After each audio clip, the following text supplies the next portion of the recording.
A invasão foi mais um lance no conflito árabe-israelense depois de um dia de bastante violência no Oriente Médio. Os tanques derrubaram uma base policial e se retiraram ao amanhecer. 3 palestinos morreram. Nesta terça-feira, assistimos ao inimaginável. Os atentados terroristas nos Estados Unidos revelaram aos americanos e ao mundo a fragilidade da defesa do país. A tão propalada segurança nacional ruiu diante de um plano audacioso que simplesmente não poderia ter dado certo. Foi um golpe profundo na autoestima da única superpotência mundial. O prefeito de Nova York, Rudolph Giuliani, alertou agora à noite que o perigo não acabou. Ainda há fogo na região onde ficavam as Torres Gêmeas. Não há uma estimativa do número de vítimas, mas o prefeito adianta que será alto. Os americanos estão estarrecidos. A confusão atingiu o país inteiro. Milhões de pessoas sem saber o que fazer. A superpotência virou pelo avesso e mostrou que é frágil. Esta mulher reclama que a América estava totalmente despreparada. Na entrevista coletiva, a primeira pergunta ao secretário da Defesa fica sem resposta. O senhor sabia que poderia existir um plano terrorista como este? O secretário diz apenas que não discute questões de inteligência. O apresentador da rede ABC diz que o secretário só respondeu a perguntas óbvias e tira suas próprias conclusões. Segundo ele, tudo leva a crer que os Estados Unidos não tinham a mínima ideia do que isso poderia acontecer. O general Henry Shelton diz que não vai comentar o que pode acontecer a seguir, mas avisou: as Forças Armadas estão prontas. E vamos voltar a Nova York, de onde Zileide Silva tem novas informações. Zileide, como é que a cidade de Nova York está lidando com isso tudo, com essa tragédia? Ana, é uma recuperação difícil. Parte da cidade continua sem água, sem luz, sem leite, sem metrô. Os hospitais de Nova York, que estão lotados, principalmente com queimados, precisam de sangue e de leite. 78 policiais estão desaparecidos. Pelo menos 400 bombeiros podem estar mortos. E agora há pouco, Ana, nós recebemos uma informação ainda não confirmada. Sobreviventes estariam usando celulares para pedir ajuda. Outra informação ainda não confirmada. A polícia teria apreendido 2 homens que estariam sob a ponte George Washington em um caminhão carregado de explosivos. Os 2 já estariam sob custódia, mas a polícia não teria confirmado se eles pretendiam explodir a ponte ou entrar na cidade para explodir outro alvo. E agora, uma importante informação. Sobreviventes já foram retirados, sim, dos escombros. Mas desses mesmos escombros, 2.000 mortos também já foram retirados. Entre 1.000 e 2.000 policiais e bombeiros vão passar a noite toda trabalhando nos escombros. Ana Paula. Muito obrigada, Zileide. Uma operação muito difícil, já que aquela área da cidade está sem luz. O Jornal da Globo fica por aqui. Nas manchetes dos jornais desta quarta-feira, o que você viu aqui, o terror. E agora à noite, nos degraus do Capitólio, o Congresso americano em Washington, deputados e senadores se uniram numa canção em homenagem à liberdade e à democracia.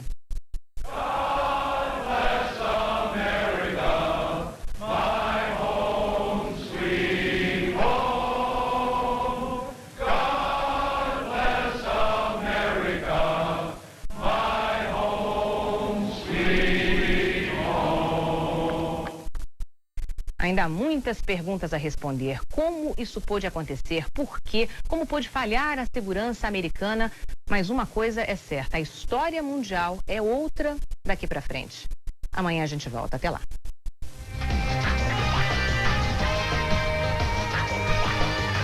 Três policiais foram retirados hoje com vida. O número de feridos chega a 11.000 em Nova York. O número oficial de mortos é 55. Mas ainda há muitos corpos soterrados. Foi o dia de juntar as primeiras informações sobre os terroristas. Num carro encontrado em Boston, havia o nome de um egípcio e um manual de voo em árabe. A pista levou à prisão de 3 pessoas. Na Flórida, testemunhas contaram que 2 árabes tomaram aulas de pilotagem. Na fronteira com o Canadá, há sinais da passagem de 6 homens. Participaram do sequestro dos 2 aviões em Boston. O secretário de Justiça, John Ashcroft, disse que 12 sequestradores já estão identificados. A operação toda começou há 1 ano e pode ter envolvido mais de 50 pessoas. As armas, ele disse, eram facas e abridores de lata, além da ameaça de explodir bombas. Os americanos estão zangados, pedem vingança. Temos que bombardeá-los. Somos a nação número 1, isso não pode ficar assim. Até um palestino numa mesquita diz que é preciso pegar os terroristas. Mas esta mãe pondera, o problema é cultural. Não se pode erradicar outra cultura. O presidente Bush reuniu o Conselho de Segurança Nacional e visitou o Pentágono, onde disse que a América não se acovardou. O secretário de Defesa, Donald Rumsfeld, avisou, não será fácil, a retaliação vai demorar. O secretário de Estado, Colin Powell, advertiu, não só os responsáveis pelos atentados serão punidos, também suas fontes de apoio e recursos. Os Estados Unidos já possuem no Oriente Médio poderio militar suficiente para um forte ataque. 2 porta-aviões, esquadrilhas de caças e bombardeiros, mísseis e tropas. Difícil é escolher os alvos. Se populações civis forem atingidas, o revide pode se voltar contra os Estados Unidos. Por enquanto, os americanos são as únicas vítimas. Contam com o apoio moral do resto do mundo. Por isso, o contra-ataque tem que ser preciso, muito bem dosado. E o secretário de Estado americano, Colin Powell, deixou também claro que a resposta militar virá tão logo os Estados Unidos consigam identificar os agressores. O governo Bush quer formar uma coalizão internacional contra o terrorismo e já conta com o apoio declarado da OTAN, a Organização do Tratado do Atlântico Norte. Pela primeira vez na sua história, a OTAN invocou uma cláusula de defesa mútua para expressar apoio aos Estados Unidos. O artigo 5º determina que um ataque a um dos países membros deve ser interpretado como um ataque a toda a aliança. O secretário-geral da OTAN, George Robertson, disse que se ficar estabelecido que a agressão partiu de um inimigo externo, então a OTAN se prontificará a agir. Invocando o mesmo artigo, o secretário de Estado americano, Colin Powell, afirmou que os países da aliança podem, se não participar diretamente de uma eventual retaliação, oferecer apoio logístico. O presidente dos Estados Unidos, George Bush, disse que essa será a batalha do bem contra o mal e que, no fim, o bem triunfará. Por sua vez, o arqui-inimigo que os americanos não conseguiram derrubar pela força das armas, Saddam Hussein, sentenciou. Os Estados Unidos estão colhendo o que plantaram. E no dia seguinte ao maior atentado da história, os nova-iorquinos acordaram com a sensação amarga de que a vida nunca mais seria a mesma. A própria paisagem de Nova York é a prova viva do pesadelo que se abateu sobre os americanos. No lugar das torres do World Trade Center, o vazio, um cenário de guerra. Nestas imagens, o desabamento foi captado através de uma janela. Outro prédio do antigo complexo de edifícios também desabou parcialmente hoje. O ar ainda está impregnado da fumaça que pode ser vista até do espaço. As ruas estão vazias. E os americanos encontram consolo na solidariedade e em demonstrações de patriotismo. No Pentágono destruído, quartel-general do poderio militar americano, bombeiros estenderam a bandeira nacional. Ela também aparece nas ruas e nas árvores. Pessoas desesperadas levaram fotos de parentes desaparecidos até o local da tragédia, na esperança de encontrar alguém com vida. Nos cartões, homenagens aos milhares de inocentes mortos. Estas imagens mostram o momento em que funcionários da Casa Branca fugiam do inimigo invisível. No rosto dos americanos, a dor de uma nação. Para os Estados Unidos, o tamanho... Não dá para explicar, foi muito difícil. Na hora em que a primeira torre foi atingida, o ex-marido de Carla estava subindo para o escritório no 25º andar. Só hoje pela manhã, Raul conseguiu telefonar. Eu saí do prédio, 10 minutos depois o prédio caiu. Em Piracicaba, interior de São Paulo, a decoradora Hilda Martim ficou sabendo que as filhas estavam vivas porque elas apareceram na TV logo depois do atentado. As duas foram para o World Trade Center depois que o primeiro avião atingiu uma das torres. Queriam ver tudo de perto. Hoje, levaram uma bronca da mãe. Então vocês fiquem quietinhos, vê se não saia de casa, né? Os bancos e as corretoras do World Trade Center empregavam vários economistas, advogados, jovens profissionais brasileiros. O consulado em Nova York não tem uma lista oficial de mortos e feridos. Por isso, para muitas famílias aqui no Brasil, a angústia continua. Caroline Salerim ainda não teve notícias da irmã Anne-Marie, que trabalhava numa corretora no 15º andar de uma das torres. Tem que esperar alguém encontrar e assim, tem que ter fé. A última vez que Anne-Marie falou com a irmã foi na manhã de ontem. Estava contente, ela estava feliz. Ela, depois a gente tem que conversar, muita coisa para fazer, para falar e cheia de planos. Maria e o filho Luciano estavam com viagem marcada para os Estados Unidos. Iam deixar Rio do Largo, em Alagoas, para tentar um trabalho na cidade onde a tia mora há 34 anos. A família está desesperada com a falta de notícias de Marinete. O último contato foi por carta. Eu gostaria agora que ela estivesse me assistindo, se for possível. E digo a ela que Deus proteja. O Consulado do Brasil tem 4 números de telefone. Encontrado no Empire State Building não é uma bomba, portanto, o alarme falso. O pacote foi localizado por um cão farejador no 44º andar do prédio. O Empire State e a estação de trem Penn Station, que ficam na região central de Manhattan, foram esvaziados esta noite depois dessa suspeita de bomba. Houve uma apreensão muito grande, a polícia foi obrigada a isolar diversos quarteirões em torno do Empire State. Vale a gente dizer que desde ontem todos os pontos turísticos de Nova York já estavam esvaziados, fechados, portanto, à visitação. O que ocorreu hoje, depois desta ameaça de bomba, foi a necessidade da polícia retirar as pessoas, os moradores e as pessoas que trabalham em torno do Empire State. Portanto, um alarme foi falso, as ruas já estão sendo novamente liberadas e nós voltamos a qualquer momento com novas informações ao longo de nossa programação. Aaron, there's another thing I need to add.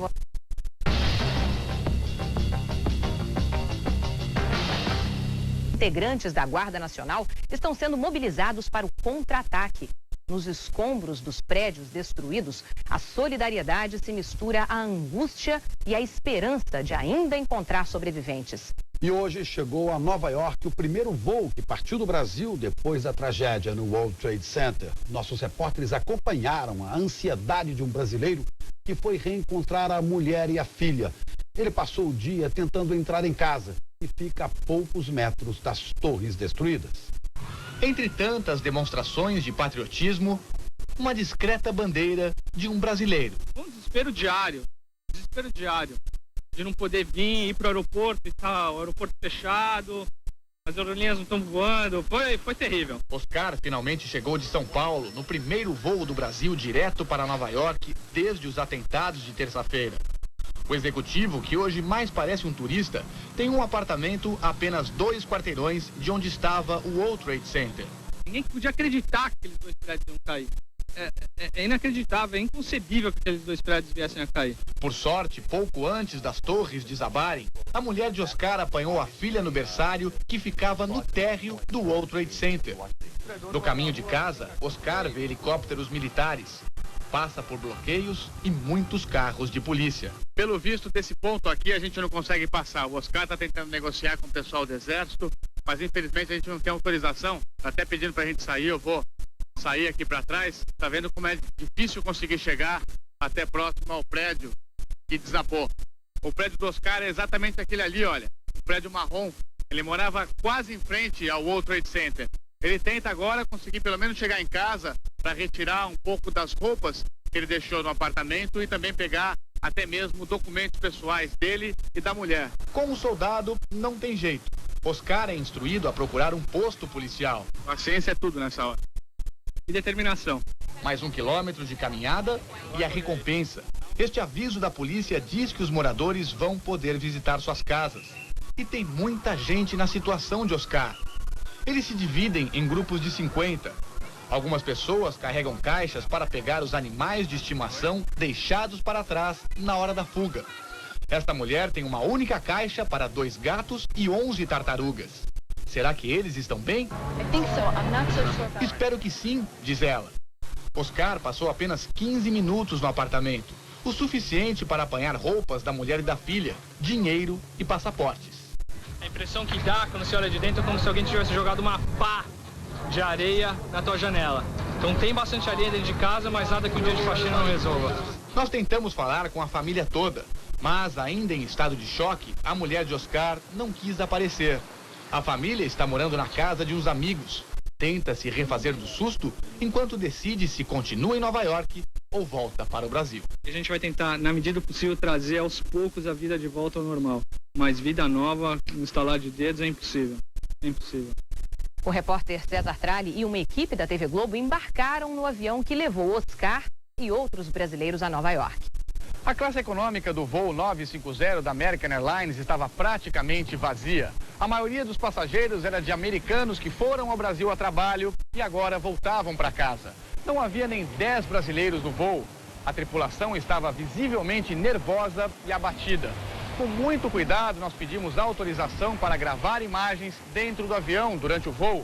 Mas a comissária-chefe confiscou o equipamento e só nos devolveu a câmera na chegada a Nova York. No desembarque, o piloto explicou que todos estavam passando por um momento muito difícil e agradeceu aos passageiros pela paciência. Na saída, um grupo de aeromoças, entre elas a comissária-chefe, estava chorando. Há 3 dias, nenhum sobrevivente é retirado dos escombros do World Trade Center. Apesar disso, parentes e amigos ainda esperam encontrar desaparecidos com vida. E é na esperança e na solidariedade que eles encontram forças para continuar lutando. Sábado, 15 de janeiro. Nova York parece uma cidade fantasma na área perto do atentado. A capital financeira do mundo ocupada por tropas do exército americano. Moradores do local atingido fazem fila para pegar alguma coisa em casa. 12 mil pessoas moravam no sul da ilha de Manhattan. Quem parte leva o que pode carregar. O estudante polonês quer voltar logo para o país dele. Acha que Osama Bin Laden vai voltar a atacar os Estados Unidos. A vigilância é intensa. Ainda há muita fumaça no local do atentado. Toneladas de entulho saem a todo momento. As ambulâncias não param. Caminhões frigorífico para a retirada dos corpos.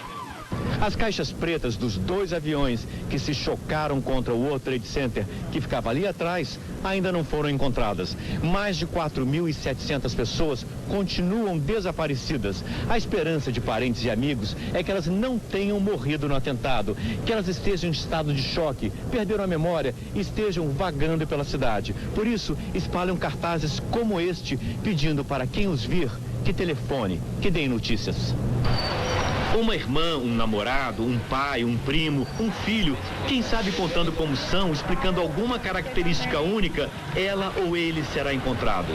As fotos e cartazes ocupam vitrines, enchem paredes. Às vezes é preciso esperar para colocar um cartaz. Flores para aliviar a dor. Hoje foram enterrados 2 comandantes e o capelão-chefe dos bombeiros. Eles morreram quando a primeira torre desabou. Amanhã as autoridades começam a recolher amostras de DNA de parentes dos desaparecidos para tentar identificar os corpos.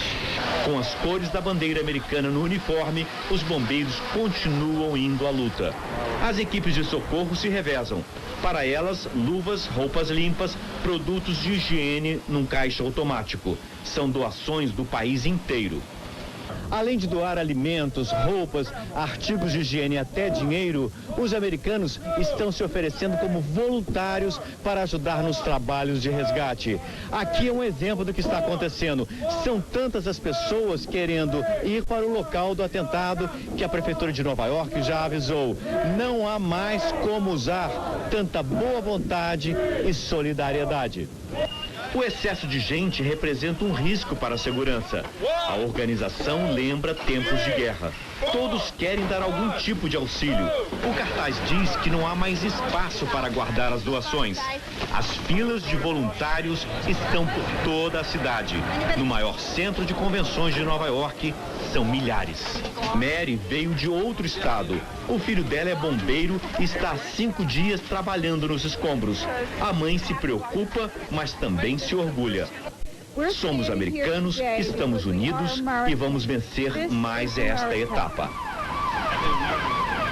Além de manifestações de generosidade como essas de Nova York, o terror de terça-feira está causando revolta contra inocentes.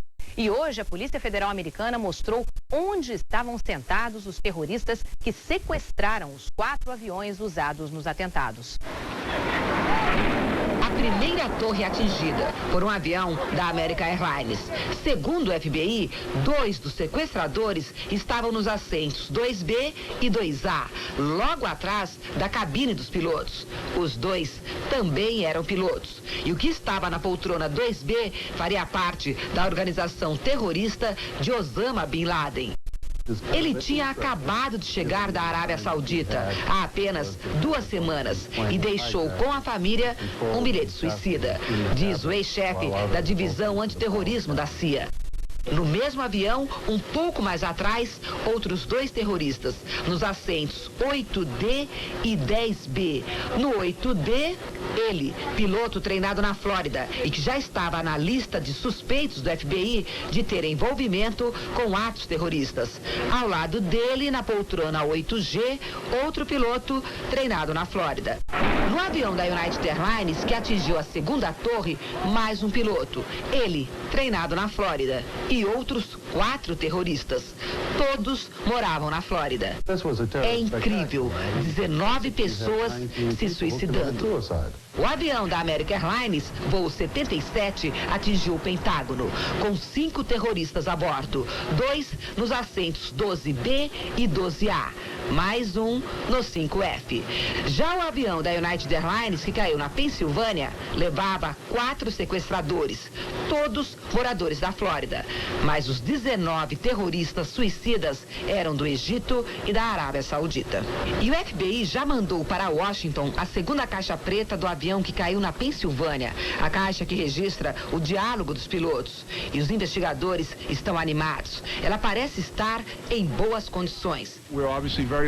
Nós temos esperanças de que ela possa ajudar muito nas investigações, disse o porta-voz do FBI. Agora, são 4 caixas pretas sendo analisadas. 2 do avião que caiu na Pensilvânia e as 2 do avião que atingiu o Pentágono. E o Pentágono tentou mesmo interceptar os aviões sequestrados, mas a ordem para que os caças americanos levantassem voo foi dada tarde demais. Em todo o país, neste momento, 25 pessoas estão sendo interrogadas pelo FBI. Elas estão sendo mantidas sob custódia por ter problemas com a imigração. E a maioria delas estava na lista que o FBI divulgou ontem com 100 nomes. Pessoas de quem a Polícia Federal quer ter informações. Aqui em Nova York, continua preso um dos 10 homens detidos na última quinta-feira. Ele estava no aeroporto Kennedy com um documento falso. O prefeito de Nova York chegou a dizer que todos tinham sido liberados, mas o FBI decidiu prender um deles. A única prisão feita até agora. O FBI ainda não divulgou o nome desse homem, mas a população começa a perder a paciência. Quer punir os culpados. Eu quero todos aqueles bastardos. Quem apoia, quem comanda, quem fez isso. Eu quero todos mortos. E a comunidade muçulmana nos Estados Unidos começa a ter problemas. Esta casa foi atingida por um tiro. Um homem tentou botar fogo nessa mesquita. A casa dela foi pichada. Eu gostaria de saber por que eles fizeram isso. Ele foi ameaçado e perguntou: "Você vai atirar em mim por quê? Você vai se sentir melhor?" Intolerância. Mas essas rosas, essas mensagens são de apoio de quem sabe que radicais fundamentalistas são minoria entre os muçulmanos. E ele agradece. Muitos americanos estão vindo aqui e dizem que querem nos proteger. A nós, muçulmanos. Isso é o que faz a América ser grande. E agora, novas informações. O presidente Bush disse sem nenhuma sombra de dúvida: estamos em guerra. Um ato de guerra foi cometido contra nós por terroristas. Nós vamos responder da forma que devemos. A questão é que forma será essa. O presidente Bush disse que as informações só serão divulgadas quando não puserem em risco a vida de soldados americanos e depois que os aliados tenham tido tempo de se preparar. Mas o país definitivamente vai agir. Hoje, pela primeira vez também, ele apontou Osama Bin Laden como culpado pelos atentados da terça-feira. Ele é o nosso suspeito, disse Bush. Eu sei que ele e outros responsáveis pelos ataques vão se esconder como bichos se escondem em tocas nas montanhas. Mas nós vamos encontrá-los e puni-los. Colin Powell, ao lado do presidente, disse que o Paquistão concordou em ajudar os Estados Unidos. Ontem, o Departamento de Estado deu um ultimato a representantes de 15 países árabes. Ou bem, eles apoiam a Casa Branca na luta contra o terrorismo ou se isolam. A cerca de 100 quilômetros de Camp David, enquanto isso, o Pentágono deu uma coletiva mostrando a destruição do prédio. Pela primeira vez, são vistas imagens dramáticas do que aconteceu na sede das Forças Armadas Americanas. Escritórios destruídos, objetos pessoais, como esse par de óculos, deixados para trás. Uma cratera aberta por um pedaço do avião da American Airlines no momento do impacto. Mas as imagens mais dramáticas foram feitas pelo Departamento de Defesa momentos depois do atentado.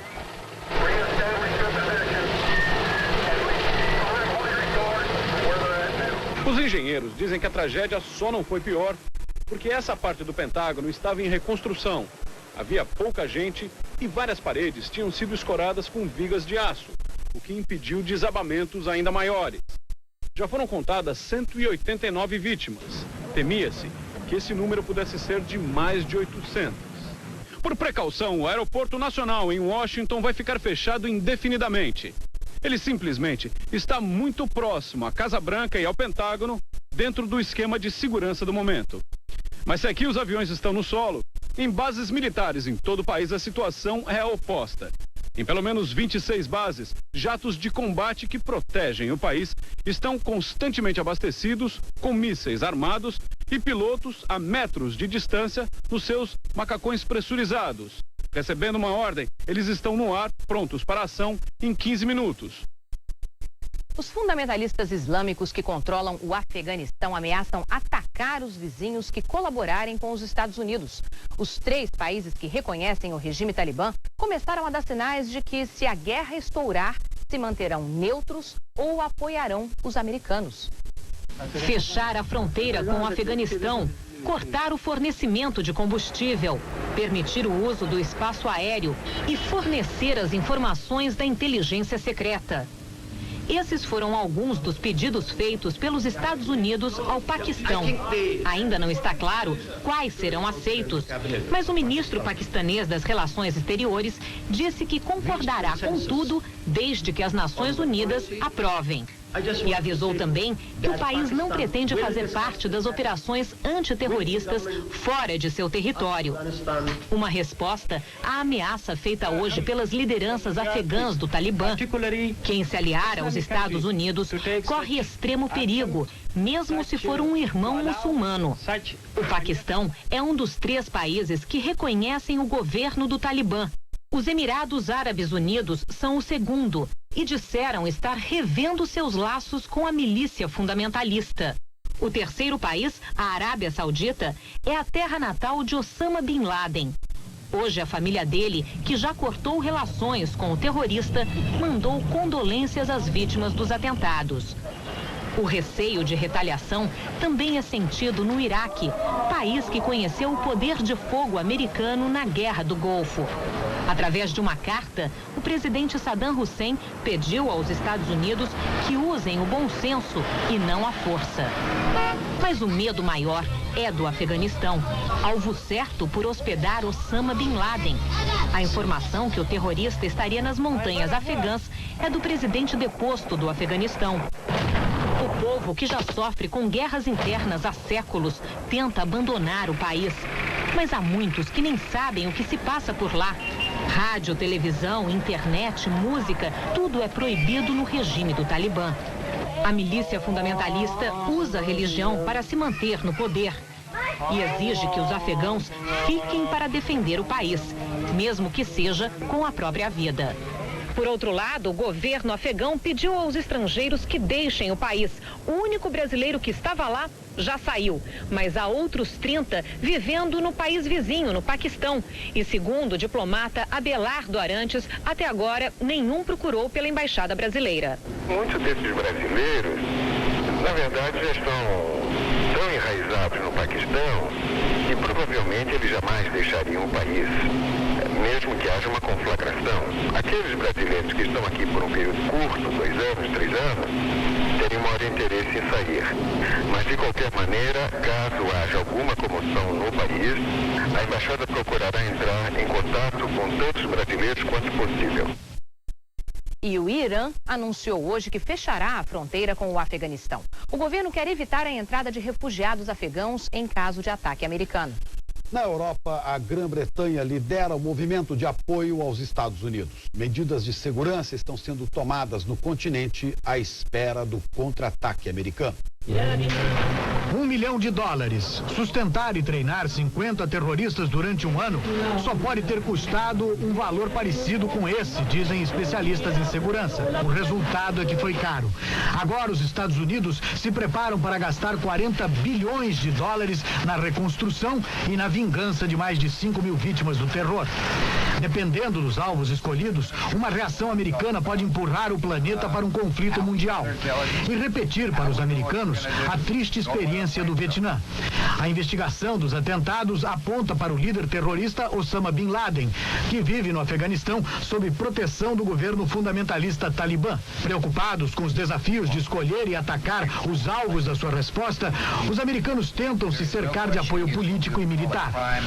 O primeiro-ministro britânico Tony Blair, um forte aliado de Washington, passou o sábado na residência oficial, telefonando para líderes mundiais e reforçando alianças. Os europeus da OTAN, a aliança militar do Ocidente, já se comprometeram com os americanos. O Kuwait confirmou hoje o apoio político e militar. Os cidadãos já estão doando sangue. Mas o governo egípcio, que levou pêsames à embaixada americana no Cairo, alertou os Estados Unidos para não adotarem nenhuma reação fora da lei internacional. Qualquer resposta tem que ser baseada em fatos, disse o presidente russo.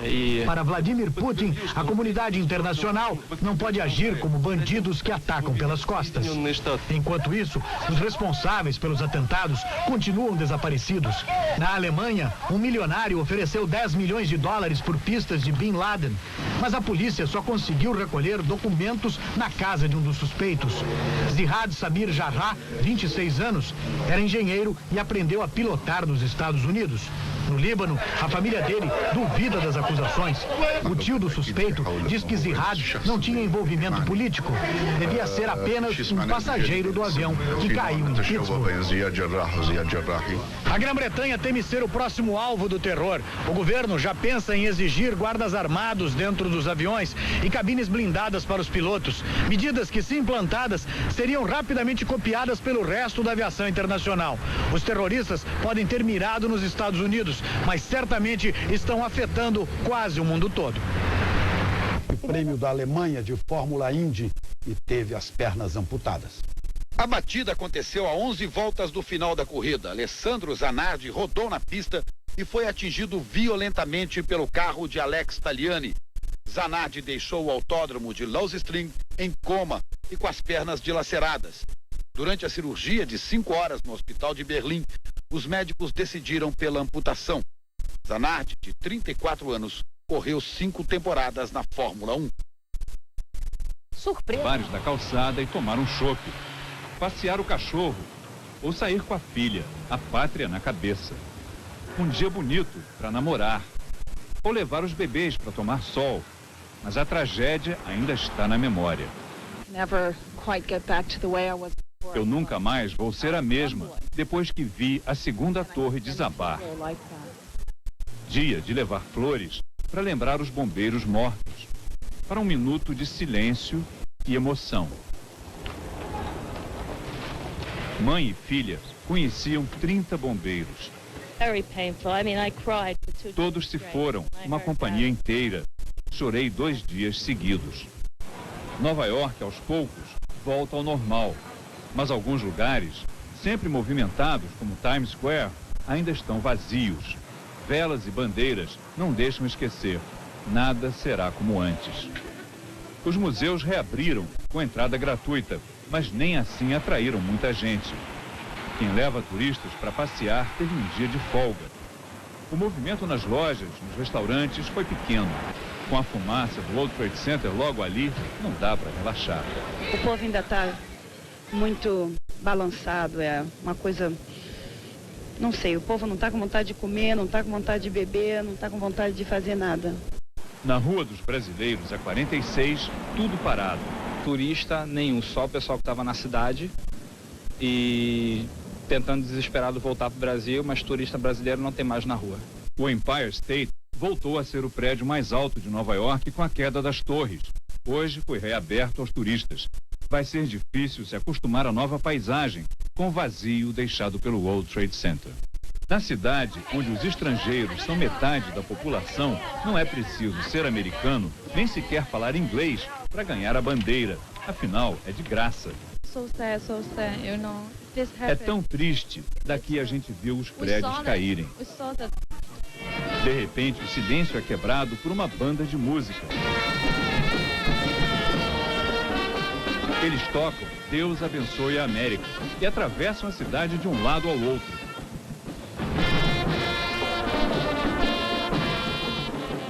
Essa banda de estudantes negros acabou de chegar do Alabama, no sul do país.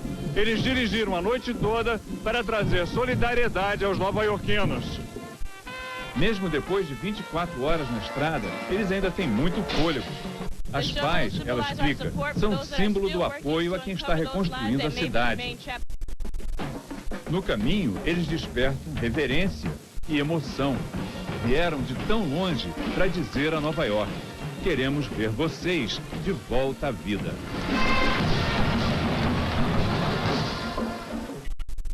E vamos voltar a Nova York com a repórter Zileide Silva. Ela tem as últimas informações sobre os atentados nos Estados Unidos. São as primeiras informações da caixa preta do avião que caiu no Pentágono. A caixa com as informações técnicas do voo. Quando o avião atingiu o Pentágono, estava a 345 milhas por hora. E a reconstrução do Pentágono pode custar mais de $1 bilhão. E nem todos são solidários. Hoje, pela primeira vez, houve tentativas de saques na área próxima aos escombros das Torres Gêmeas.